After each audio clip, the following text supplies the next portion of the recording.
Every ability in Overwatch serves a specific purpose, like this Junkrat trap that we all know is used to trap enemies for an easy kill. However, what you may have never thought about is that it can also be used as a tripwire or an alarm system. If somebody ends up destroying the trap, you'll get notified about it and you'll know that somebody is coming from a flank. And in some instances, it is also possible to tell which hero destroyed it if you listen carefully.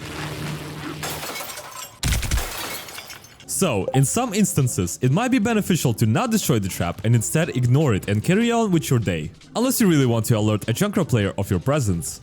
This is one of many obscure and creative ways you can use your abilities. And there are more weird techs that you might find interesting or just outright stupid. Mei is a hero who is able to create multiple obstacles on the map with the use of her Ice Wall and Cryo Freeze, and most of us know that Mei's Wall is often used to just block pathways and absorb damage like if it's a barrier. But what you can also do with Mei's Wall is to save yourself or your teammates from Junkrat trap by spawning a wall just under their feet while they are trapped. This unfortunately doesn't work with Hazard's ultimate. Blizzard, please fix, thank you. But also her Cryo Freeze can be utilized as a budget version of Ice Wall, where you can save your teammates from taking massive amount of damage by using it right in front of the enemy hero, like D.Va and her bomb. Using it this way will break a line of sight with the D.Va bomb, and you can also do the same on Zarya by bubbling yourself in front of it. Her Ice Block can also be used to push enemy heroes away, like off the map. And we should not forget about Hazard's Wall, which can also be used in some creative ways, one of which can actually be used against an enemy Hazard and his ultimate, which you can hide from by just placing a wall on a wall, high enough for you or your teammate to stand underneath it like an umbrella. And funnily enough, Mei can also block Hazard's ultimate, but instead of staying underneath the wall, you can just hug it. If you're playing Tracer, have your ultimate ready and see a sleeping enemy on the floor, then naturally what you want to do is kill that target with your pulse bomb. However, if there's also a Tracer on the enemy team, then one of the weird but cool things that she can try attempting to do is body blocking a sleeping teammate and taking a pulse bomb for herself, and then blinking out of the range of her teammate and recalling back.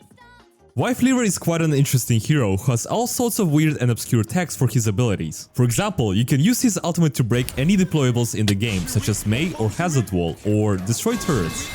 But from all the weird and silly ability interactions that he has available, the ones that I find to be the most weird and niche are being able to cancel Venture's Burrow Emerge animation and essentially just reset it, which you can use to save yourself in some situations. But probably the most obscure one is combining his pedal platform with Junkrat's trap, by placing the trap on the ground and then a platform above it, so that if the enemy decides to step on it in hopes of getting a free shortcut, they'll instead be trapped and an easy target for your team.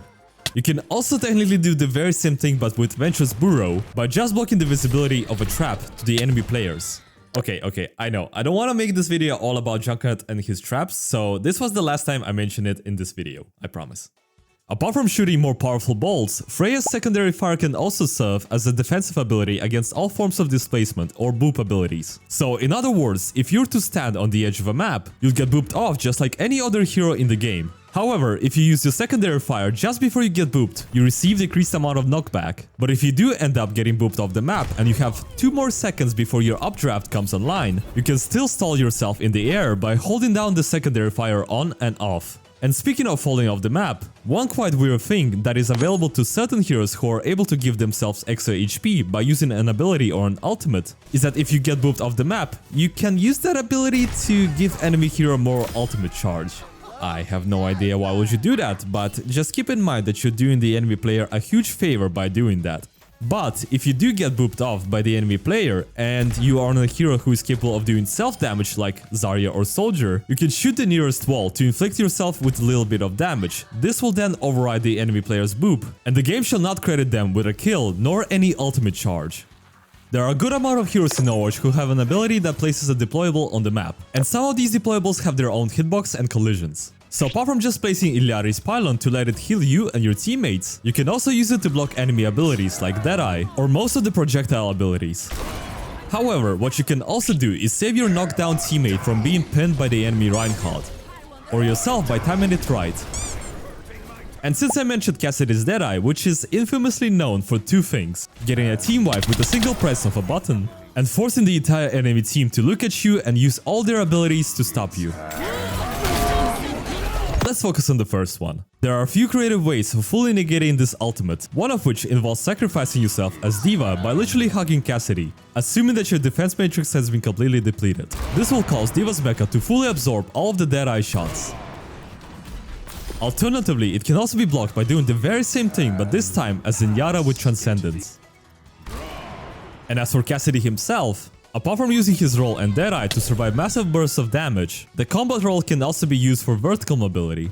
And other abilities for other heroes that were made for lateral movement purposes can in some cases be used to gain verticality, most notably these two heroes. And even by Brigitte and Reinhardt. And one of the more unusual ways of gaining vertical mobility can be done by Sigma and his rock. In some areas of some maps where Sigma is just barely out of reach of a certain high ground, using accretion ability can help reach those certain ledges. If you're playing Jetpack Cat and you and your entire team just respawn with about 6 or 7% left before the enemy team secures the control point, you can still touch the point provided that you have your ultimate ready. By first speeding outside of your spawn and using your entire fuel. Then, using your ultimate and aiming as far as you can. Doing this will fully recharge your fuel, giving you another full speed flight that you can use to touch and stall the point. If your team has an ultimate disadvantage and you want to force as many ultimates from the enemy team to equalize your chances against them, then the best possible thing that you can do as a Genji player is to simply press your Q button and then witness the Armageddon befall on you. I really want to say that this is a joke, but to be completely honest with you all, this is an actual fact. When you have Illari or Torbjorn's turret up and running, and somebody on the enemy team starts shooting it or destroys it, you are unable to replace it without taking a massive penalty to the cooldown duration. However, it is technically possible to place a second turret as soon as the first one gets damaged or destroyed. You see, when you throw your second turret, the active one does not get replaced until the new one starts activating itself. So let's say if you throw Illari's pylon up in the sky while the active one gets destroyed a second later, then the pylon that is still flying in the sky will replace the destroyed one upon touching the surface. However, you will still incur a cooldown penalty. Okay, listen. I know this next one is going to sound crazy and you might actually think that I am indeed the most stupid person on earth, but hear me out. At one point in my Overwatch career, there was this moment where the enemy supports were seemingly healing their ally who was hiding behind a corner. And so this one time my team thought that there was somebody hiding behind it, probably Reinhardt, who was looking for a sneaky shatter. And so our team pushed there, ready to kill the hiding player, just for us to realize that nobody was there and in fact the player was hiding on the other side. And the rest is history. So if you want to play some kind of mind games with the enemy team, then this is something worth trying out. Potentially. Send me a clip on Discord if you pull this off, it'll make me happy. Widowmaker's Venom Mine is mostly used for self-defense against the enemy flankers. However, you may have seen some Widow players placing it in front of themselves near the closest wall, and that is mostly used to prevent an enemy Widowmaker from headshotting you, essentially giving you a small advantage in a 1v1 scenario. If you play Emre, you're probably familiar with the tech where if you throw your nade at your feet and use your ultimate, you go way up in the sky. But if you want to reach a certain high ground without using your ultimate, you can instead use your pistol, throw a nade, jump and then cancel your pistol, which will then propel you really high up.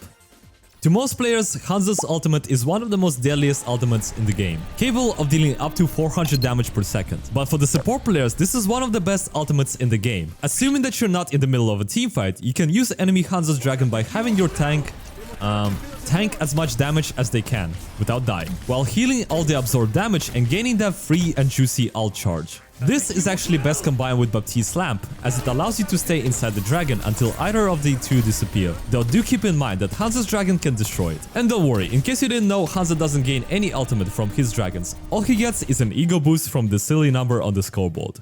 There are some heroes in Overwatch who are able to enter third-person mode as part of their ability kit, and the biggest advantage of them having such abilities is not just to peek through the corner to see who is coming your way, but also to check some areas for any sneaky heroes hiding for an ambush. Alternatively, it is also possible to use either Doomfist or Bastion ultimates, which move really fast enough for you to scout some of the areas for any sneaky flankers and ping them for your team so that they can deal with them while you are looking for a better pick. Or you can just kill them yourself. These ultimates can also be used to clear Wrecking Ball's minefield, and you can also use Reaper's ultimate, which in this situation I like to call a glorified vacuum cleaner. And there are some other very niche techs you can do, like using Wu Yang's Rushing Torrent on enemy heroes to gain verticality, use Soldier's Healing Station at the same time with an ultimate for an animation cancel, hook enemy D.Va Bomb off the map to essentially cancel it, And use Kiriko's teleport at the same time with Reaper or Symmetra teleport to double the travel distance. And now, for the most important tech that everybody and their mother should know. Something that will make you truly the best player in Overwatch. You can give pets as Ramattra, Sigma, and Sombra by holding down secondary fire. Truly the most important thing for you to know. And that's all the obscure, weird, and silly Overwatch techs I have managed to find. Let me know which ones you think I missed. If you enjoyed this video, feel free to like and subscribe. And I am now renaming the bots I use for my videos after channel members. So if you'd like to see your name appear in all my future videos, then also feel free to become a channel member. And as always, thank you all for watching.